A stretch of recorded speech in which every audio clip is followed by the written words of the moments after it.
Corner per il Cotton Club, Mari lo batterà ad uscire sul secondo palo ed è un grandissimo gol, quello di Innocenzi, gran coordinazione al volo del 44 che fa 1-0 per il Cotton Club.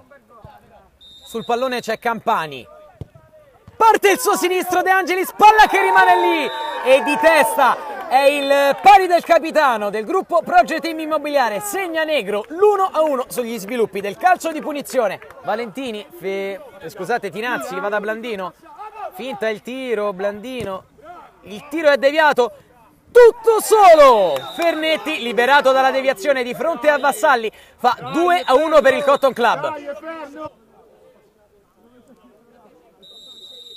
Parte Nolano, destro di Nolano, che piega le mani a Vassalli e fa 3-1, ancora Nolano dopo la doppietta contro il Cottini. La rete del 3-1. Una mossa da Ragno a recuperare il pallone, Innocenzi lo rilancia, Lefebvre fa una sponda all'indietro di testa dove Matozzo arriva.